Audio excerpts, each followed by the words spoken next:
So the question is, two cells of EMF 1 volt and 2 volt and internal resistance 2 ohm and 1 ohm respectively are connected in series with an external resistance of 6 ohm. The total current in the circuit is I1. Now the same two cells in parallel configuration are connected in same external resistance. In case second, the total current drawn is I2.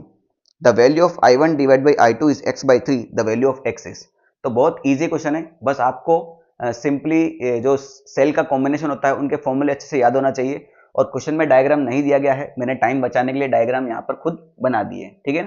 तो शुरुआत में दो cell series में जुड़े हैं, तो जब हम फॉर्मूला लगाते हैं सेल में सीरीज और पैरेलल का, तो हम सिर्फ सेल सॉल्व करते हैं, ठीक है। वो बाहर का रेजिस्टेंस बाहर ही रहता है, ठीक है। तो इसको सॉल्व करेंगे, तो जब सीरीज में होता है बेटा सेल का कॉम्बिनेशन, तो इक्विवेलेंट कितना हो जाता है बेटा अपना E1 प्लस E2, सिंपल सा फॉर्मूला है, ठीक है। अब वो भी तब जब ये जो नेगेटिव है ये पॉजिटिव से जुड़ा हो, तो ये आपका as it is E1 plus E2 हो जाता है। अगर ये उल्टा हो जाएगा तो फिर सब्ट्रैक्ट करना पड़ता है, ठीक। तो ये हो जाएगा 1 वोल्ट प्लस 2 वोल्ट आपका 3 वोल्ट, और ये R इक्विवेलेंट, तो ये दोनों रेजिस्टेंस इंटरनल रेजिस्टेंस किसमें है, सीरीज में, तो 2 ओम प्लस 1 ओम आपका ये हो जाएगा 3 ओम। R1 प्लस R2 होता है इसका फॉर्मूला।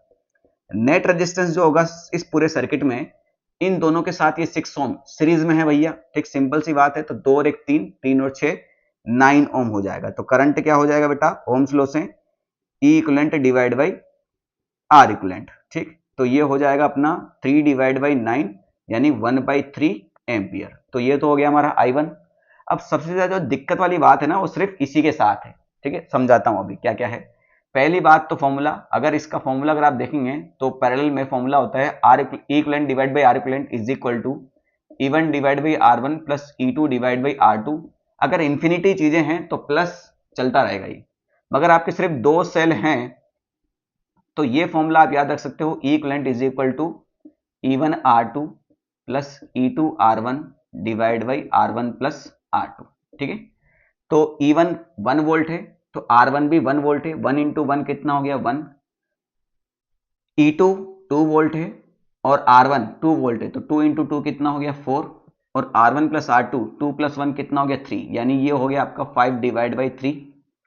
हमें निकालना पड़ेगा भैया अब R इक्विवेलेंट नेट रेजिस्टेंस। अब मेरी बात को ध्यान से सुनिएगा, है ना। पहले मैंने बता दिया शुरुआत में कि पहले हम सेल को सॉल्व करते हैं, पहले हम सेल को सॉल्व करते हैं। तो ये सेल को सॉल्व करेंगे तो भैया ये बन जाएगा बैटरी जिसका E इक्विवेलेंट होगा, और ये बन जाएगा रेजिस्टेंस जिसका R इक्विवेलेंट होगा।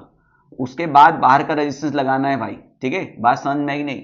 तो ये R इक्विवेलेंट और R सीरीज में होंगे, मगर R इक्विवेलेंट में जो ये दोनों रेजिस्टेंस है वो तो पैरेलल में होंगे ना, बस यही कहना चाह रहा हूं मैं, ठीक। बात समझ में आएगी नहीं।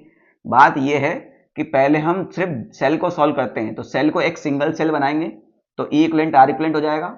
R इक्विवेलेंट के साथ ये R सीरीज में होगा, और ये R इक्विवेलेंट में ये दोनों रेजिस्टेंस पैरेलल में होंगे, बस। तो तीनों को कभी ये डायग्राम देख के इन तीनों को पैरेलल सॉल्व मत कर दीजिएगा, ठीक है।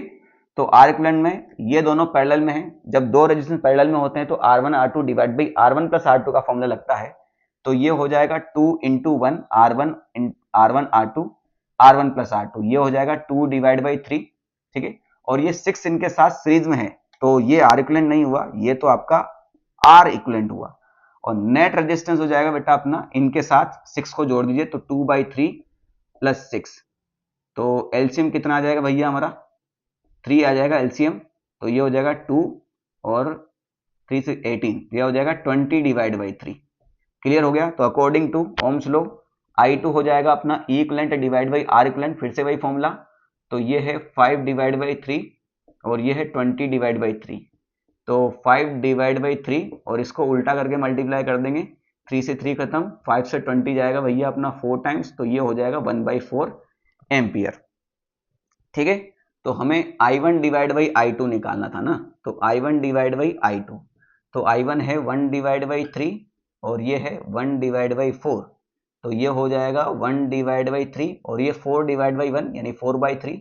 ये हमारा x डिवाइड बाई 3 के बराबर है, 3 से 3 खत्म हुआ तो x का वैल्यू क्या आ जाएगा भैया 4 आ जाएगा, ठीक है।